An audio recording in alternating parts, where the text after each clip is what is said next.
Welcome to the Indigenous Approach, a podcast where we examine the role of the nation's premier partnership force across the competition continuum, from cooperation to conflict and everything in between.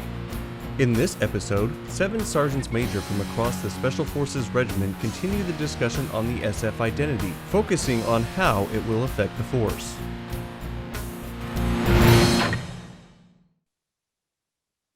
Welcome to this episode of the Indigenous Approach. I'm Jacob Brayman, and I have the pleasure of being your host for today's podcast. This is part 2 of our 3-part series discussing the Special Forces identity. We are discussing what is the SF identity? Is there an SF identity crisis? How is this going to affect the force? And what steps are needed to address the issue? We have the pleasure of having an esteemed group of Sergeants Major from across the Special Forces Regiment joining us to have this discussion. Today we have Sergeant Major Dave Friedberg, the Alpha Company 4th Battalion, 1st Special Forces Group Sergeant Major. Glad to be back, Jake.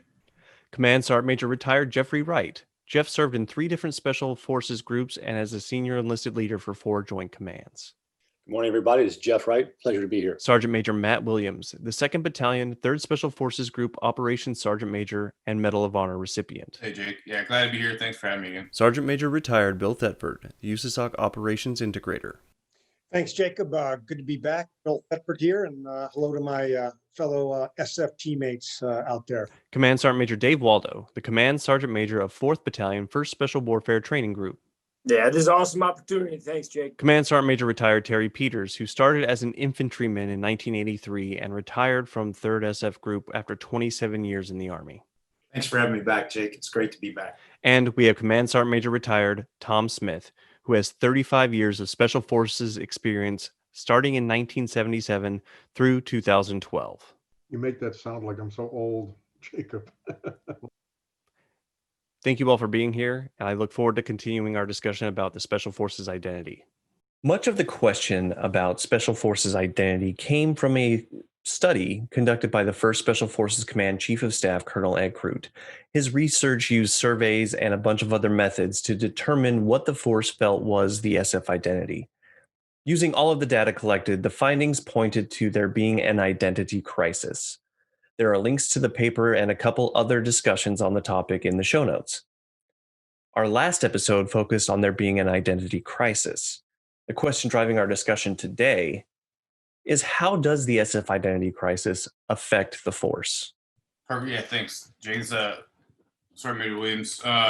So talking about, how does the identity crisis impact the force? And the real question really is, how does any crisis, if you will, impact anything? It causes confusion, chaos, and unknowing of where we're going, where we need to be, etc. In this aspect, and if you listen to the previous episode, a lot of things were discussed, and a lot of things that came out of that were, the overarching question of why do Special Forces exist? What are we here to do? And we discussed a lot of those things, to include our core tasks and the brief history of the Special Forces Regiment. But the bottom line is, the current effect of this period of uncertainty and confusion, if you want to call it that, as opposed to the term crisis, which is scary. We're moving, we're changing, we're evolving, we're adapting. And how does that affect our force? The reality of it is, if you fail to communicate that change, and if you fail to communicate where we're going, where we've been, and where we need to get to, and how we do those things to the force, then it'll have an overarching effect, right? No one will know what we're doing. It'll be confusion, chaos. Why am I here? What do I do?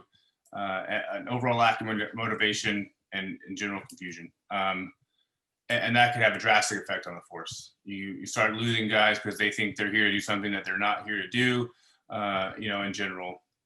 However, and this is a forum that's excellent for this, if you over communicate what it is we're here to do, what does SF do? Why are we here? What is our mission set? And really what makes an SF guy an SF guy, it can be mitigated and really a non-existent problem in reality, not really a crisis, right? It's simply just a change and a shift. And we're taking the guys that we recruited for the reason that we recruited them, and we're tailoring them to do something just slightly different than what they think they've been doing the past 10, 15 years. But the bottom line is SF guys are recruited and trained and equipped to be the best problem solvers in the world. right? You can give an ODA, a 12-man team, a problem. You can empower them and trust them to go out there and solve that problem, and they will have unbelievable strategic effects across any battle space. And that's what an SF team is. That's what SF guys do. And it's just making sure that we reframe that and communicate it down to the lowest level. And I think that will, take away the impact that otherwise could be detrimental. Thanks, Sergeant Major Williams. Sergeant Major Friedberg, what would you like to add? Yeah, thanks for the softball, Jake. So I was in the 82nd in the mid 90s, and it wasn't blowing my skirt up. There weren't a lot of resources. There weren't a lot of missions. And being down there, you had SWIC, you had 3rd Group, you had 7th Group. I got a chance to fly in a C-17 for 20 straight hours to Kazakhstan from Fort Bragg, and bumped into some 10th Group guys that were like, dude, we didn't take a gray hole. We got here of our own volition, right? Like, variations were definitely authorized for that ODA. But what attracted me to SF was, first and foremost, was the quality of the peer, right? And everyone, I think, across the board has recognized that selection works. And I think inherent in selection is you're grabbing a bunch of people that have that commando mentality. And I think whereas the ability to go on the objective, the desire to go on the objective, the willingness to go on the objective has always been inherent in SF guys. And it has now become kind of the forefront of what we do. It's everyone's willing to do it. Everyone wants to do it, but I think it's more front loaded now from a mentality perspective, right? Like you don't need to put your 201 file on the back of your pickup truck. If you're wearing the beret, you're wearing the tab, people know you want to trade paint.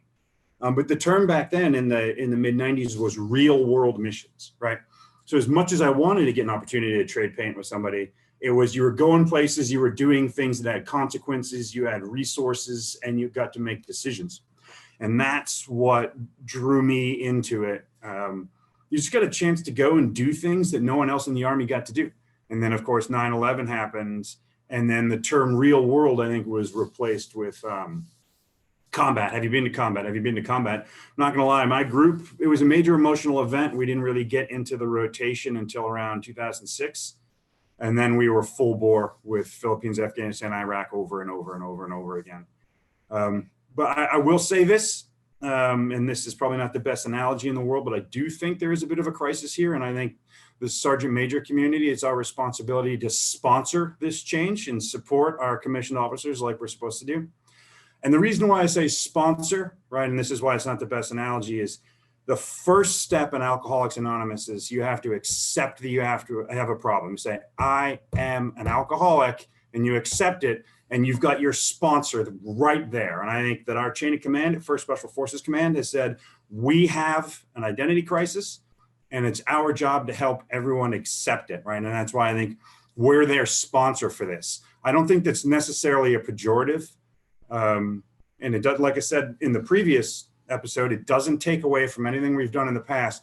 But if we don't accept the fact that there's an issue, and if we don't accept the fact that we need to change, there's a chance we could lose, right? I mean, we have a new enemy. It's huge. It's existential. The separation between our population and us has never been bigger.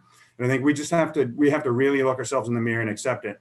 And I say the last thing, talking about what is a Green Beret. I was in a board and it said you have 30 seconds to come with what is a Green Beret in one word. And my answer was teacher. So whether it's UW, whether it's FIT, it's military operations other than war, all of these things that we do with surrogates or Indigenous personnel or the FID force or the Mike force, whatever we're calling them, we have to teach them what they need to do. And then we have to make sure that they do it properly and sustainably. And whoever said those who can do and those who can't teach probably got fired as a professor. I think overall mastery of a profession is the ability to train people. You know it so well that you can teach others to do it. So it's a little soapboxy. I apologize. I don't even know if I answered the original question, but I think that ultimately, just to circle back, I wanted to be an SF because SF did real world missions, and I had the highest quality soldiers I'd ever met. I think Green Berets are teachers, and we have to accept the fact that we do have a crisis, and the Sergeant Major community, past, present, and future, has to sponsor our chains of command from the ODA level all the way up to the 2-star level to affect the change so that we can be effective. And you bring up a good point, Sergeant Major. It's just, how do you see what this crisis is that you are now assuring that you are going to help sponsor? How is that affecting those in your formation over in a 4th Battalion realm? And it's a little different animal over there. We simply cannot do our job without at least one surrogate. So there's people come over, they understand completely that they're not going to do anything unilateral. I mean, you might see something and report it, but ultimately everything that battalion does by definition has to have at least a single surrogate, right? I mean, there will always be unilateral missions. I think the Commander's Response Force, the former SIFs, that was a great mission, but their FID mission was also extraordinarily powerful, right, to be able to build that credibility. And there's always going to be unilateral reconnaissance missions because sometimes the information we're going for is so sensitive that it's just inappropriate to have a partner along with us. But the single greatest SF recruiting poster I ever saw, and it was actually post 9/11, and it said, Special Forces, we don't call for reinforcements, we make them. And I think we need to imbue that mentality across the formation.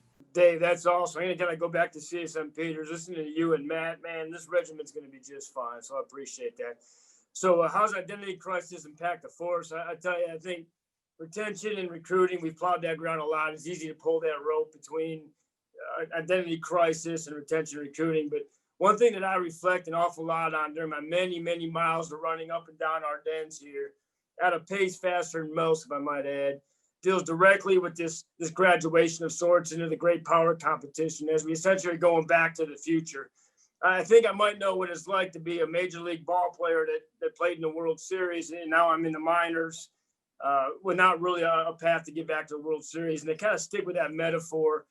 A lot of us with significant time, 2 decades, we had our World Series, whether it was the Eastern Mountains of Afghanistan or the Jazeera area of North Ramadi, where we had our greatest pains, our greatest failures, but also some of our finest moments. And then you kind of wonder now, well, what's next?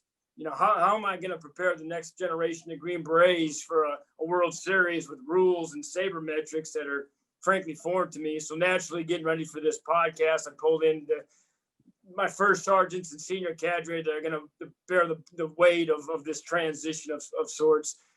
And I want to sing out First Sergeant Carl Hainsteader, by name. He's a Silver Star recipient. I asked him, hey, you have any similar thoughts? I mean, you kind of had your World Series moment here. And what do you think about perhaps being in your last game as we're going on to the next step here?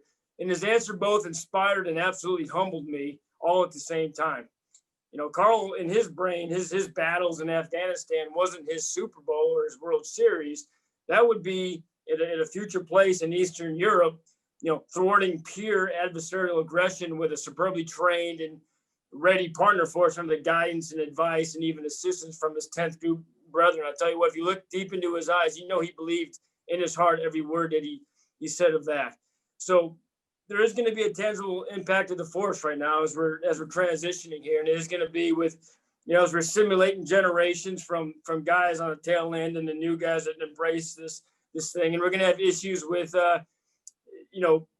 fighting for relevance and even redundancy and capabilities, because a lot of people kind of do a lot of the similar things. I think it's going to be all hands on deck. But make no mistake about it, the next future of Green Berets understand the rules of this next game. Thanks, Jake. Thank you, Sergeant Major Waldo. Sergeant Major Retired Smith, I know you have vast amounts of experience with Special Forces, especially with you standing up the Joint Special Operations Forces Senior Enlisted Academy, and you interact with students on a regular basis and you continue to mentor them. Is there anything that they are bringing up with this identity crisis as they come through that you could potentially shed some insight on with how often you are meeting with these senior enlisted folks in the Special Forces Regiment? Yeah, that's a good question, Jacob. First of all, I really commend the first 3 speakers that answered that question. I really enjoyed hearing that. In the summer course, we go up to DC quite often. Every class we go up to DC and we go visit various departments and agencies up there. Some of them are State Department, USAID, and so forth. One thing that I always have had a habit to do is when I talk to ambassadors or high-level State Department personnel is I asked them about their experience with Special Forces SOF in general, and then specifically Special Forces. Why? Because of my own personal background. But I would ask them sometimes, what would you say to an individual that came to you and told you that we're coming into your country to conduct unconventional warfare? And they'd say I'd probably kick them out of the country. And I think that is one of the things that I think affects our force in not understanding words. Words matter. And when you say the word unconventional warfare to State Department, you are talking about coercing, disrupting, or overthrowing a government. Okay? So by far the majority of everything that the Special Forces does is not coercing, disrupting, or overthrowing governments in the countries that we operate in. So I think what ends up happening is you start questioning the credibility of the Special Forces force when people don't know and can't consistently explain what they are doing. What kind of a mission are they? Are they here to conduct unconventional warfare? Are they here to do counterinsurgency? Are they here to do foreign internal defense? Are they here to do stability operations? They all have their nuances, and they all apply in different areas. And I think we just need to understand our environment. And so I don't think that this identity issue lends to efficiency or effectiveness of the force. Okay, I think it does have an impact. I also know that people don't like talking about unconventional warfare, even up in the Pentagon. Okay, so there's many organizations that do not like the term because it is so misused and not well understood to include within our own formation.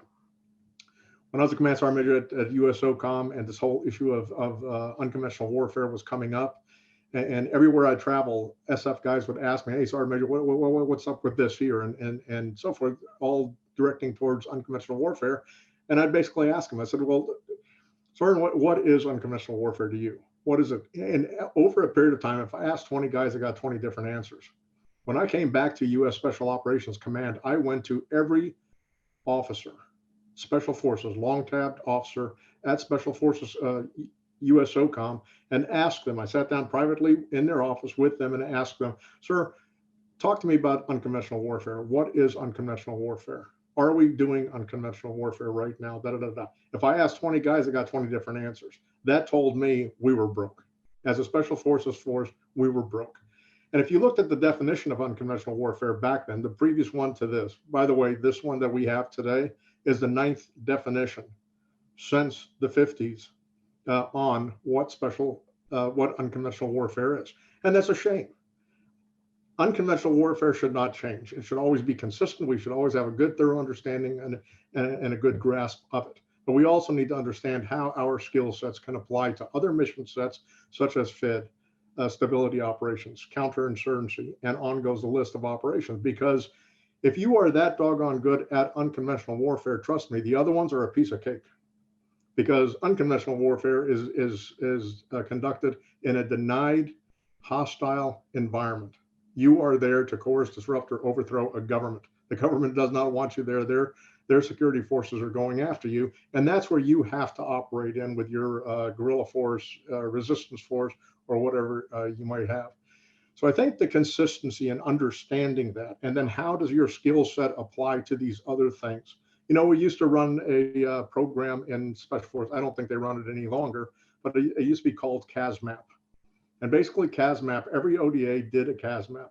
And you basically looked at your mission sets, the country that you were assigned to, or at least that portion of the country that you were assigned to, and you did a thorough area assessment and area study on that area. And you came up with different mission sets that you would be applicable to that country at that time. So I would say today, if you sat down with a Special Forces soldier and asked them, "Hey, what area of the world are you focused on right now?" they ought to be able to tell you what country they're focused on, what the problem and issues are in that country, and what sort of operations should we be executing right now in order to get after the nation's interests. Okay, whether it be that country, we need to do stability operations. That country, we need to do counterinsurgency. That country, we need to do foreign internal defense. Or in some countries around the world, absolutely valid to be doing unconventional warfare. But we have to understand what those words mean and when they're applicable. If not, then I think we risk looking a little bit, I don't know, disjointed from our mission set. Yeah, CSM Smith, I think you bring up an important point, right? Like every time we walk into an OD TAC environment, they see lipstick on the collar and they just seem a flaming ball of risk. And then we start saying we're going to conduct unconventional warfare.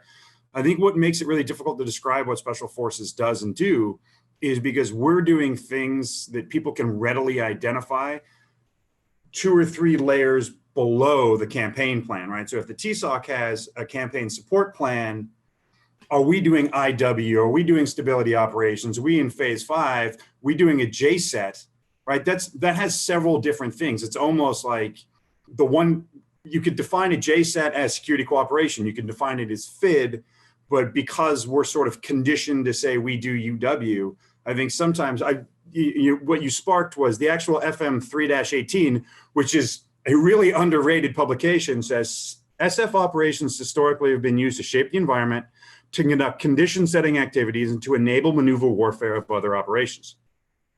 The discrete, precise, and scalable nature of SF operations often makes them a more attractive option in instances where a large force structure may be inappropriate or counterproductive or may incur political risk. When used effectively, these type of operations can yield disproportional benefits. Who doesn't want that, right? It's like a small group of mature guys that can come to your place and solve problems, right? So if you have an Army attaché, he doesn't do his in-briefing or her in-brief with the ambassador and say, I specialize in forcible entry operations, because that's an Army metal task, right? They're a little bit, so that attaché has his or her job, just like SF guys, we have jobs other than UW. We have to be prepared as a regiment, as groups, as battalions, as companies, as detachments, to, in case of emergency, be able to do all of things inherent in UW. And that's why we have the National Training Center and JRTC and all those large scale exercises and quarterly training briefs. But I think we do need to get better as a force articulating what we're doing and why we're doing it, short of destroying the relationship with that the State Department has spent 6 or 7 decades developing with the host nation. I think CSM, you bring up an excellent point. Yeah, and I echo that too. I think one of the biggest keys that was brought up was, you ask an SF guy, what they do and where they do it. And that's the hard part right now, is that we have gotten so, especially, for third group, we've moved away from our regionally alignment, right? So we haven't had the time and the effort to invest into our AOR, if you will, because we've been fighting and chasing the global war on terror. As we transition from that, that's our key bread and butter pieces. I understand my AOR. I understand now, how do I take my, my 8 core tasks that we brought up several times? How do I employ those core tasks to get against the strategic goals in this AOR specific? It doesn't necessarily mean that, as you mentioned, CSM, that I walk in a meeting and say, hey, I'm here to do UW, and everybody panics. It's here to say, these are my capabilities, as Dave just brought up, and this is what I'm here to do, and this is how I can accomplish those goals. That's where we really transition to, back to the SF Regiment of how it should be. And we take away kind of the monikers, and we take away the labels, and we say, these are our overarching capabilities. This is how we do those things. And like I said before, ultimately what we're here to do is solve your problems for you at a low cost opportunity, with minimal, resources, with very low risk overall. Yeah, that's great stuff, man. The only thing I would add to any of that is everyone saw the counterterrorism the same when you're talking to Jim's environment. Now all of a sudden you get into a great power competition, and our same friends over here might not see the same kind of target of opportunity that we do. And what I mean by that specifically is, you want the bad dudes to come in and eradicate terrorism. You don't want those same guys that have to come in and fight for influence when perhaps maybe your end state's not the same as it was. Maybe you do want a little bit of the Chinese backing here for financial gain and all those kinds of things. So I think when you have a discerned end state as far as target ability, then it's really easy to partner up and find the best thing. But I'm not sure that everyone sees the great power competition the same way. Hey, Dave, I had a follow-up question for you. You're down there at the mothership, right? And you're forming and shaping all these SF guys that are coming out. So it seems to me like you have 100%, like you've got a grasp of how we're moving forward in a great power competition. When you're sitting around talking to your formation, how do you message it from those students that may have come in, thought about all I'm going to do is throw bangs and go left and go right, and then I'm going to go back to the team house? How are you tying what you perceive to be their core motivations for becoming Green Berets into the new mission set and the requisite training? Man, that's a great softball, Dave. I really appreciate that. But really, it just starts. They come off the bus, we bring them in, and we give them the 15-minute, hey, welcome to the regiment. We need you to be better than we ever were. We need you to be brilliant, compassionate, and lethal, because your war is going to be a lot different, blah, blah, blah, blah, blah. But what it really comes down to, Dave, is the cadre that's in front of them on a day-to-day basis. And everything they do is geared towards the Indigenous approach and all the nuances that come along with supporting or defending a resistance. And so when you're living and breathing it and you're tying everything back to the Indigenous approach and getting other folks to be able to act as your interlocutors, that's what it all comes down to. And another big piece of all of these things is the human domain. That's the constant through CSM Tommy Smith's, we can change the adjectives and the definitions, but ultimately it's the human domain that we've got to be able to communicate and be effective with. So I probably didn't answer your question, but I sure as hell talked around it. No, you got after it, Dave. I appreciate that. And looking at the picture behind you, the Harbaugh and the Schembechler thing, and to use a sports analogy, we've been stopping the run for a decade and a half, and we've been playing middle linebacker, and middle linebackers associate themselves with tackles. You look in the box score, whether it's Ray Lewis or it's Brian Urlacher or whoever it is, you're getting tackles, you're causing fumbles, and they're punting the ball. I think maybe we need to adopt that mentality of the shutdown corner, right? The Deion Sanders and the Stephon Gilmore. It's like quarterbacks don't even think about throwing that guy's direction, right? They're denying the environment to the enemy. Not a single statistic, not a pass deflected, not an interception, not a tackle, but that guy is shutting down his zone or shutting down his man, and there's no statistics to show for it, right? There's no, it's impossible to metricize the value of a shutdown corner, but everybody knows at the end of the day, that guy's agent is going to get that guy several $1 million, maybe. How do we inculcate that mentality that we are the most effective guy on the battlefield and we have virtually nothing to show at it when it comes to the normal metrics? That is absolutely spot on. And right from a 4th Battalion guy, where basically the core of your task is set the table so someone else can eat. Tell you what, if you can figure out how to make that resonate with bill payers up in Congress, brother, we're going to be just fine, man. Just give me an address, Dave. That's what I get paid to do. Since you guys used a football analogy, I'm going to actually switch gears and send it over to Jeff Wright, as he's the human performance and wellness person over at USASOC. With the potential of having an identity crisis and the understanding that people think that, hey, no, we need to be direct action, or no, we need to do just counterinsurgency, or no, we need to do this, and that confusion of who and what we are doing, how is that affecting those soldiers who come in? Is it more of a mental health issue? Is it a physical issue? Which type of issue would actually be happening when you have soldiers come in and see you? Well, thanks for that.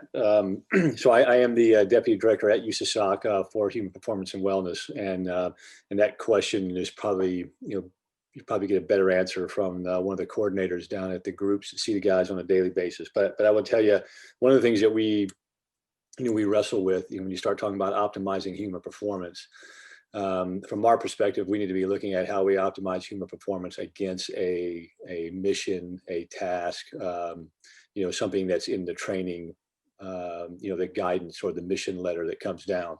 So if I'm just building a faster, stronger, leaner individual, but it's not tied to a task and purpose from a military standpoint, then then I don't know if we're getting the bang for the buck out of the human performance and wellness aspect of it. So if you were to take a look at some of the things that started with preservation of force and family initially, it was very much strength and conditioning oriented. And so we had ways to kind of track the effects of musculoskeletal injuries, return to work rates, things like that from a strength and conditioning standpoint. Hey, can you jump higher? Can you run faster? Can you lift more weight? I certainly can, but somewhere along the line, we also understood we had a gap in cognitive development aspects as well. How do you go about enhancing someone's cognitive ability to function under stress and pressure to a certain degree, and in all the aspects of sleep, diet, breathing control, all those things kind of feed into optimizing that human performance. At the end of the day, I think, based off the roles and missions that we have, some of them may change slightly, but we're still looking at people to go into a very physical environment, sometimes very austere, have to be able to perform, their work at a high tempo, at a high performance level, and then have the tools and the understanding to be able to work in those environments. So a lot of that is prep work, and our facilities, at the brigade level are changing and adapting to have better equipment, better trained folks to work in the strength and conditioning and cognitive development range.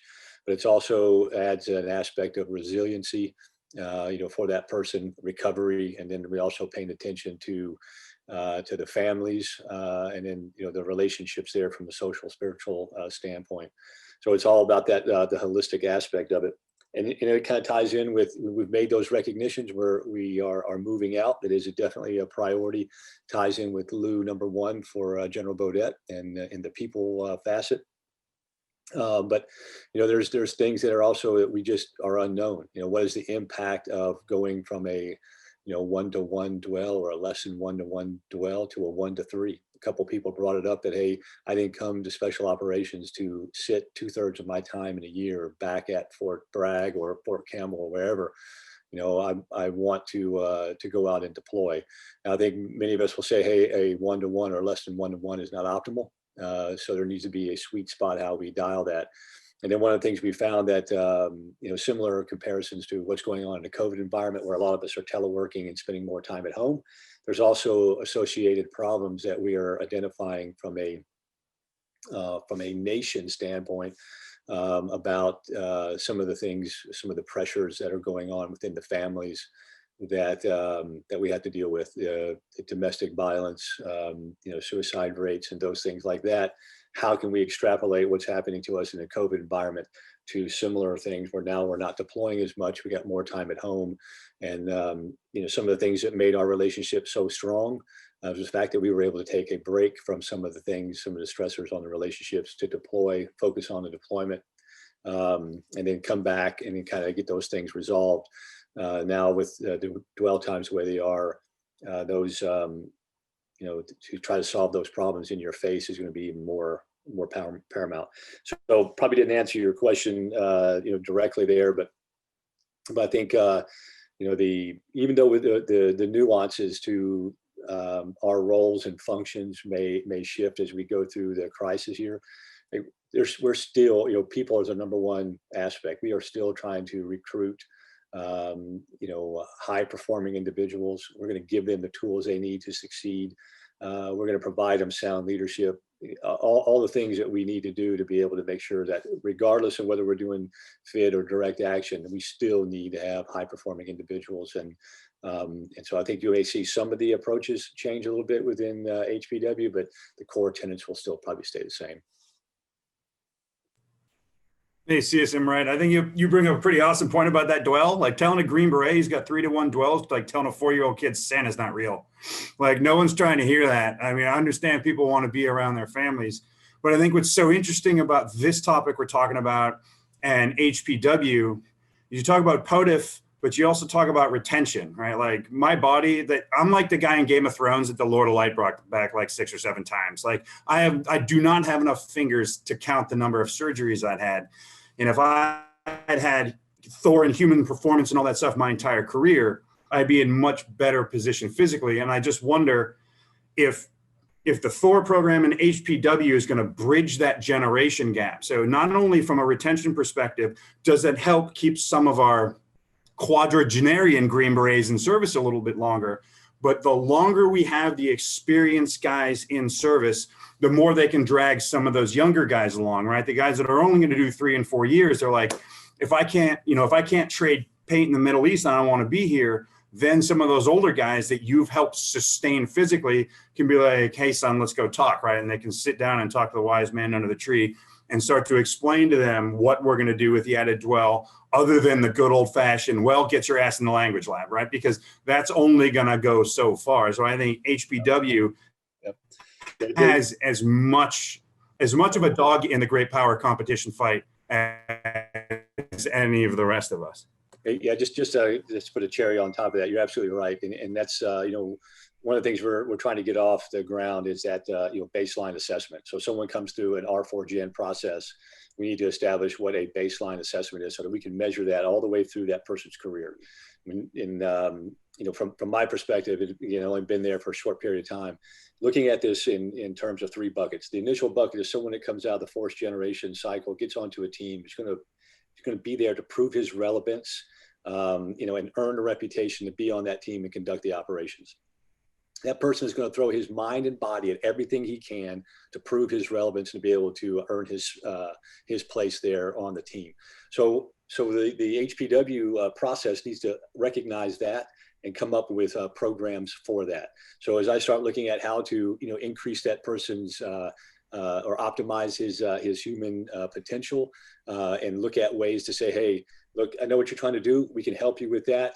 Here's some good TTPs. Here's some good methods in order to keep you, when you get into your midterm cycle there as a senior E7, we're going to keep you from having so many issues during that mid-course. And then likewise, the second bucket in there is those people that have, several years on an ODA, looking at some surgeries, and then, hey, how can we help you increase your longevity on that team, and then take on your potential leadership roles and staff roles after that. And then we get into that third bucket where, arguably some of you guys are in that third bucket right now. Now we're looking at, hey, how do we set you up for life after the military, life after SOF? What are those things that we can help you with your transition? How do we get you set up right, but still be able to compete? So as we move through that continuum there, we've got different task and purpose, from HPW to try to help that person all the way through. And then, we're closing out with how do we go into the transition mode? We've been working with folks like Terry Peters, like, hey, how do we thicken that network so that, other people, are going to be able to contribute to what our discussion is right now. Look at the people that are on this podcast. You've got people who have served or now transitioning out that are still wanting to have, provide some type of support for the community. So all that is things that we can, that we're working toward trying to build in. And I think it, again, starts at the R4Gen process and works its way through the continuum. I'll pause there. So I know we've been talking about HPW and the importance that is. What I'm really looking to know is, how is the mindset and the training? I know everyone still trains the same, but how is the mindset and the training of someone who is so used to direct action, so used to counterinsurgency, and just being that badass door kicker who just goes in, punches the faces of those who he's fighting against, and gets after the problem set? How is that going to shift his mentality? I know everyone here is adaptable. How is that going to shift what they view of themselves if they're so used to having that force function of being those hard charging forward in the front direct action guys, moving to something that's a little bit more nuanced, like a FID, like a key leader engagement, like training an Indigenous people? What is going to change that overall effect, and how is that going to affect their brains? Not necessarily in a negative way, but how it could potentially add stressors where people aren't expecting, like, hey, I'm going to be that door kicker, but now I'm sitting at a desk where I'm doing more nuanced work. How is that going to affect the force? Hey, I'll jump in real quick because I want to kind of set what I think set the record straight is that just because there's a shift in the mission doesn't mean there's a shift in our capabilities and readiness, right? SF guys still have to be the badass door kickers, period. We have to be the most physically fit, mentally capable, members of the armed forces, bottom line. Because as Dave mentioned, the whole mantra of if you can't do, teach kind of stuff doesn't fly in our work. While we are teachers, we have to teach through doing, we have to teach through showing. If we are not capable, then you can't really teach and mentor and grow these forces and be the force multiplier that we set out to be. So I just kind of want to clear the air there quite a bit, but the human performance realm, the performance of our SF guys, the alpha mentality, all those things still have to exist within our force to be a successful force. It's just a shift in what our mission is for. There's still opportunities, and there always will be opportunities to be the forefront of the combat arms and the combat profession. That's never going to go away, and those capabilities have to exist. And if that mindset changes because there's a strategic shift in mission, then we will fail drastically. The bottom line is we always have to be able to shoot, move, communicate, medicate, period. How we do that, where we do that, and under what auspices we do that may change, but our capabilities should never. Yeah, Matt, I agree with you 100%. I think just a shift in mission absolutely positively does not mitigate the need for physical excellence. I think the only thing you're going to see in sort of the body composition of the Green Berets is if they're getting ready to teach 7-8 in the jungle, then you're going to have people that are physically composed differently than somebody who's going to teach CQB in the desert. But we absolutely positively do not abdicate the need for physical prowess just because we're moving from CT to great power competition. And I would also sort of dovetail that into, if you're going to teach, if you're going to Algeria or you're going to Ecuador, and that we are competing with China and Russia for influence in that country, and that country is asking us for a CT POI, we teach CQB to that country at their behest because it gives us the leverage we need to maintain their partner of choice, even though the tactics we're teaching might not be as relevant to multi-domain or all domain or first, second, third island chain and all that NDS type of stuff. So I think there's a layered approach there, but I think every single Green Beret in this, I think every single Green Beret on this podcast has at least one more 12-mile road march in them at 2 hours, 59 minutes, and 59 seconds or faster, right? Whether it's hung over with a pack of Lucky Strikes and some Frappuccinos in your chest rig, or an LCE tied together with 550 cord like I had in the Q course. But physical effort, physical prowess will always be a tenet of being a Green Beret, and it's what brings guys to the regiment. The only reason I'm bringing it up the way I am bringing it up, gentlemen, is because of that perception. The perception of an identity that we are these ultimate badass door kickers. Well, that's not going to be our mission. So, oh wait, we're not that anymore. That is why I'm asking how it's going to affect the force. Hey, Jacob, for that point, what I wanted to talk about is, the center of gravity in special forces always has been and always will be an SFA team sergeant, right? I don't care if that team's got a mow grass detail. You're going to show up to that team, and a team sergeant's going to get your mind right about what this team's focused on and what the physical and mental requirements are. Team sergeant's going to make you better today than you were yesterday. So even though there may be a concern somewhere, as long as we're putting the right people in the right seats as far as team sergeants, they're going to be just fine. And I think as we talk about, as the identity crisis impacts, how does it impact the force? I think at the ODA level, there's probably very minimal impact based off my discussions, and guys on the panel may disagree, because that team's going to wake up every day doing the same thing it's been doing successfully since our founding, which is get ready for what's in front of us and focus completely on mission success and mission execution. And I think that that's not going to change that much. And I think where it will impact, though, is there's things that are at the operational and strategic level. How do we communicate? It has been mentioned here. What's our messaging? How are we recruiting? How is the training base really addressing this transition to where we're headed? I think that's where it's impacting us. But at the ODA level, and that piece of, hey, there's some concern. Hey, there may not be the requirement to be physically ready or be prepared to or execute anything from lethal to anything to the left of that operations. I just my estimation is that's not practical based off every A team I've ever seen in my life. Hey, Jacob, I'm going to chime in here real quick. It sounds like you're thinking we're shifting from the big war in Afghanistan, Iraq, and other hotspots, and now going into a cool-off period of just competition. But let me remind you, the Cold War was a great power competition. And we were deadlocked in Vietnam for God knows how many years, fighting it out. And nothing stops that from happening again in the future. Absolutely nothing. We have no earthly idea what the future great power competition is going to look like. We may end up being in 5, 6, 7, 8 different countries conducting a counterinsurgency hand in hand with partners over there. We may be in some countries conducting unconventional warfare and shooting everywhere. And we have no idea what great power competition means or is going to look like in the future. So I would sit there and say we cannot, under any circumstances, drop any standards that we have. We need to be 100% physically, mentally, and mission-wise. We have to be. And we have to understand what we need to do in the various locations. And somebody might be doing unconventional warfare. Somebody might be doing stability ops. Somebody might be doing a counterinsurgency, foreign internal defense, or something. But somewhere, something is going to be going on everywhere.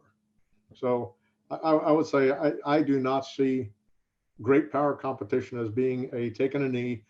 Things are going to get easier now, and everybody's going to get bored. I think there's a potential for everybody to get a whole lot busier, because I'll tell you, China, in my mind, after all the research that I've done with China and where they're going and how aggressive they are, they're beginning to make Russia look like junior varsity. So I think we got our hands full. Yeah, I'd actually like to echo on that one too, CSM Smith. You know, that's exactly right. And pulling away from Colonel Croot's paper a little bit here, you know, there's a quote on there that specifically says, you know, this also means moving away from, you know, inhabiting secure FOBs and surviving and thriving in large-scale combat operations to move to increasingly more lethal multi-domain operations. And the reason that's increasingly more lethal is because we don't know what that looks like. You know, hanging out in your base in, you know, wherever Africa and training your indigenous force and doing the things that you've been doing for 3 months can turn into a global scale, you know, World War III fight in a week, and you didn't even know it was coming if you're not capable and ready to operate there. If we are looking to be strategically the tip of the spear in GPC, that means we have to also be strategically the tip of the spear when GPC transitions from combat to conflict to total war. And if we're not mentally and physically capable and prepared to do so, then we're 100% wrong, right? So ultimately, you know, the original question here is, how does identity crisis impact the force? And that's how it will impact the force. And it's the question that you brought up. That's how it can and should not impact the force. And it's up to us as, you know, CNList leaders and leaders in all realms to make sure that this message does not get lost. That, you know, just because we're not door kicking and shooting people in the face in Afghanistan anymore, you know, it means we're taking on a strategically and operationally, tactically even more difficult of a mission set, and have to be even more prepared, better prepared, and focused on the future to be successful at it, because it can go wrong very, very quickly. And if that message is lost and the message is, hey, it's cool, you know, no big deal, we're just going to go teach 7-8 in the jungle, if you will. We're going to go teach CQB and wherever, you know, Bill, you know, wherever. And that's all we're going to do, no big deal, we're living, it's going to be easy. You know, if that's the mission and that's the mindset that we take, and if that's the mindset our junior leaders have going into these operations, that's where it impacts the force, and that's where we fail drastically.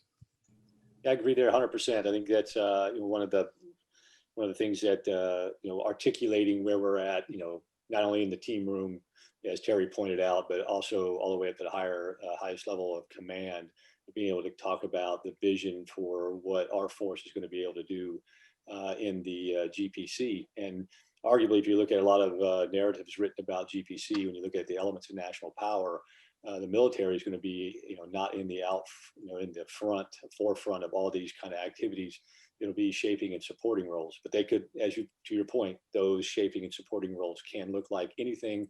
Therefore, we've got to be prepared for everything.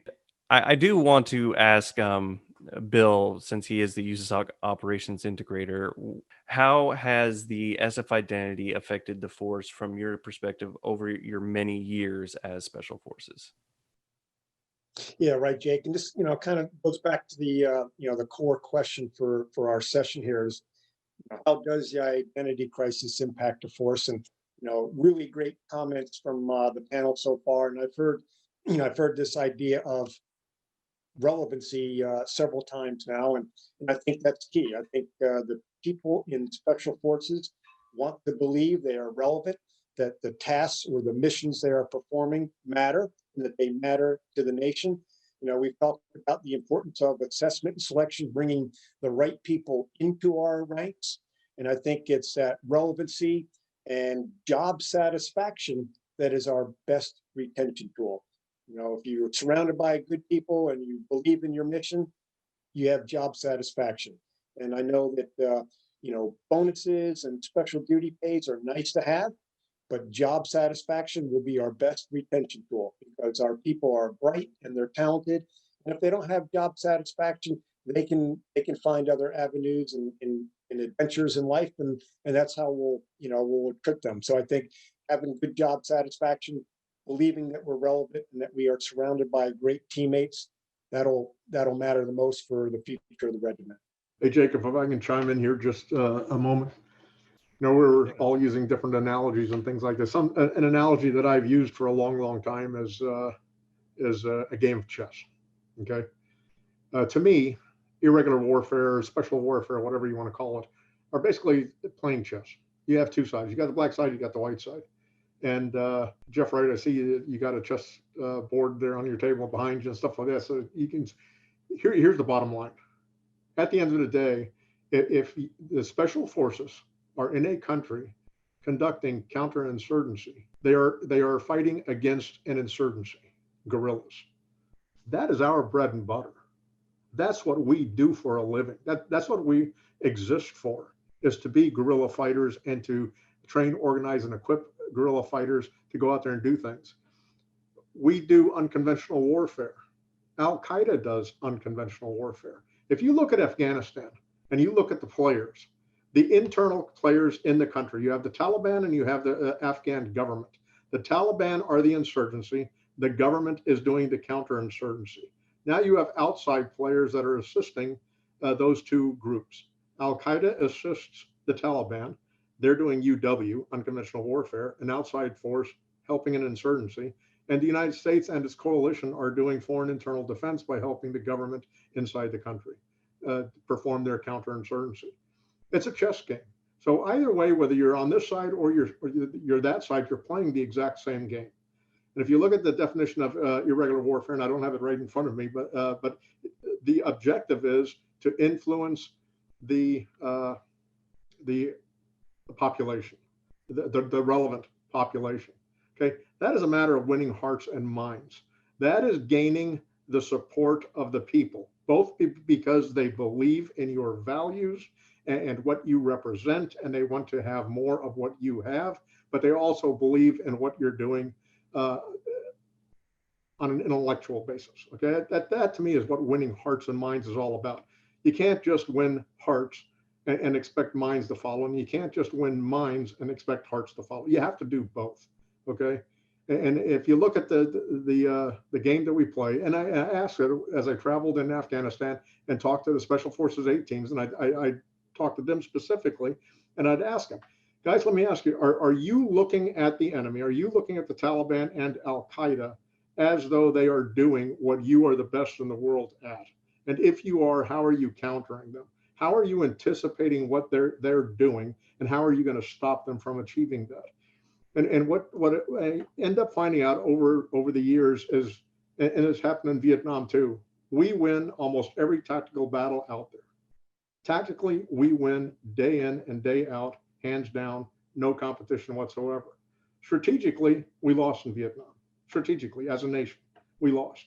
How in the world can you win every tactical battle yet lose strategically? And I would sit there and throw out for Afghanistan, Iraq is still up in the air. How often do we lose tactically? Well, we don't. We win every tactical battle out there. But you got to ask yourself, where are we going to be at? I don't know, here in another 2 months, a year from now, 2 years from now? Will we have left, and are the Taliban going to retake Afghanistan? Is Iraq going to collapse? Is Syria going to collapse? We don't know. We don't know what it's going to be like. But that's where I think, again, how does the identity crisis impact the soft force or SF force? I think not understanding the roles that each of the players on the battlefield play and understanding them very, very clearly has an impact on our effectiveness.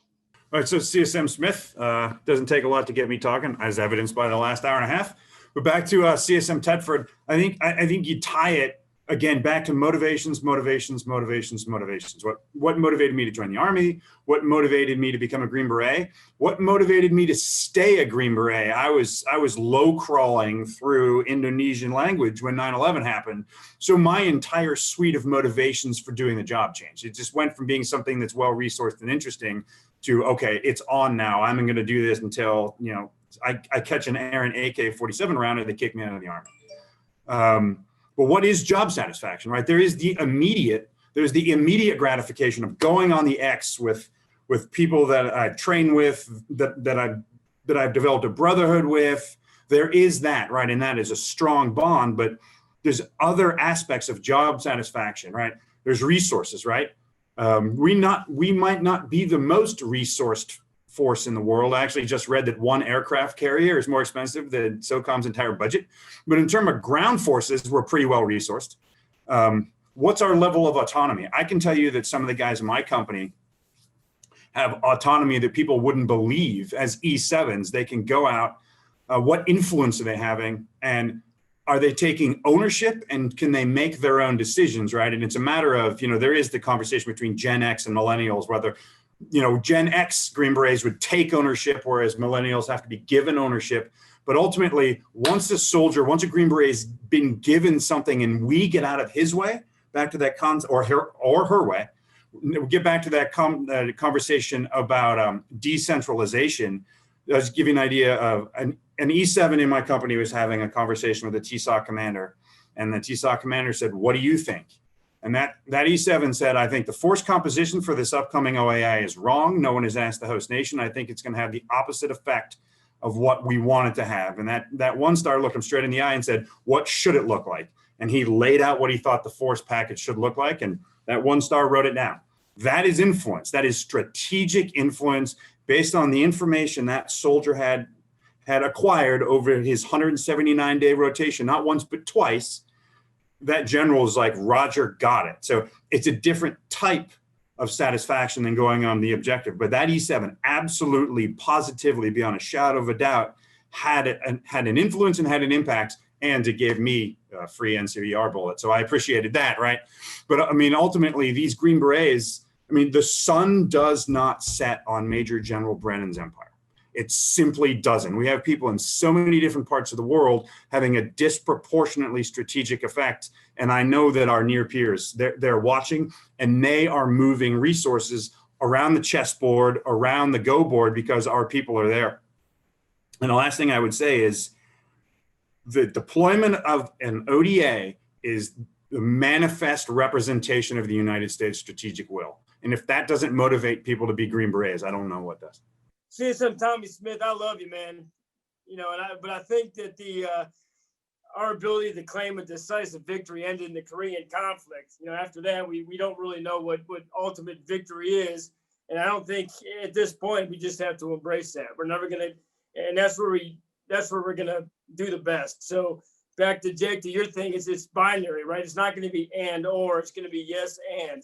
So with CSM right, I'll tell you, we're making big, strong, faster athletes. We got to somehow make them endurance athletes also, because that's where we're starting to see a little bit of challenges. We got big, strong guys, but they're starting to struggle a little bit with the long distance stuff.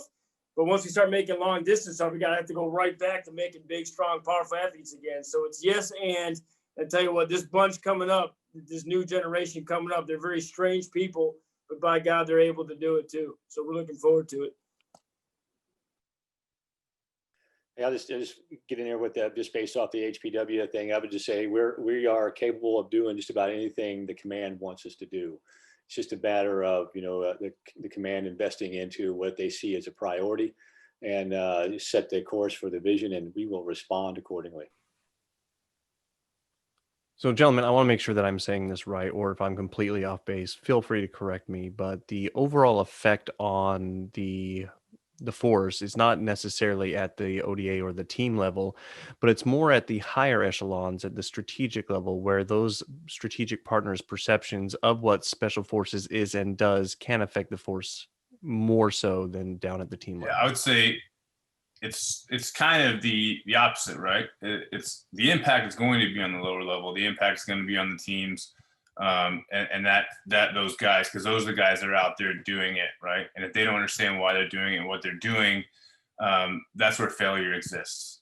So the way to mitigate that and make sure that there's not this negative impact is for the higher level chains of command to ensure that the proper messaging of what we're doing, why we're doing it, exists, right? So it's avenues like this. Honestly, this is a great approach. You have guys in here candidly talking that would never, this situation will never really exist anywhere else but in this forum, with this podcast alone. You have guys from all walks of life and all avenues of a career within the Special Forces, just candidly discussing what it is, what it should look like, and how it should be. An E7 18 Bravo on a team is never going to hear that otherwise. So this is the opportunity to ensure that E7 18 Bravo on a team understands, hey, this is what I'm supposed to be doing, and we can spark that interest, and spark that ability to understand their job, to get the job satisfaction that's going to keep that guy in the military. It's going to keep him focused on what he needs to do and going to keep his team training and motivated so that he can be the next team sergeant, next company sergeant major, et cetera. Hey, Dave Waldo, you bring up another interesting point in terms of marketing. Is there an end state or is it just a desired state? Can I walk up to the 2-star and can I say, what's the termination criteria? Is there one? So being able to articulate to our guys, they're going to do a mission that doesn't have an end state, just a desired state. I think that's a whole other conversation that we have to get better at training. Be like, you can excel even if you're just achieving the desired state versus end state. Because guys like end states, right? It's the success criteria. Oh yeah, brother. I mean, we'll absolutely be able to achieve a military effect. But in the case of Saddam Hussein, we got his ass out of there and then Iraq exploded. So we achieved a military effect, but overarching victory parades in New York City, I don't think we're going to be able to experience that again. I couldn't agree with you more, brother. I think it's about to get real now. What happens politically when we accomplish the military end state, but we don't accomplish the strategic end state, right? The reverse of that would be USS Mayaguez, right? The Khmer Rouge steals a boat, steals some sailors. We go in there with the military. Tactically, it's a disaster, but the Cambodian government didn't want that smoke from the U.S., so they immediately released the hostages. So we achieved the strategic effect with no tactical successes. I think we've had the inverse of that in Iraq and Afghanistan. And I think, maybe it's time we start talking to our guys about, you're just going to go in there, you're going to leave the fighting position a little bit better than you found it. And that is the termination criteria, even though we might not be meeting a measurable end state. Yeah, you guys just sparked a thought in my head about the old analogy from our rotations in the CENTCOM AOR about how we own the watch, but they own the time. So all these end states that we create for ourselves and for our interests may not align with the timings of our partner nation interests. And so I think that just kind of goes back to some of our core activities, is understanding our operational environment, understanding our role, and then building relationships. Thank you, everyone, for your very candid discussion about how this affects the force. I really do appreciate it and all the effort that you guys are putting into this podcast. And we hope everyone continues listening for the next episode when we discuss the steps needed to address the issue. Thanks again. This has been the Indigenous Approach. We hope you have enjoyed this episode. Follow us on social media, and if you have suggestions for topics or guests, send us a message. Thank you for listening.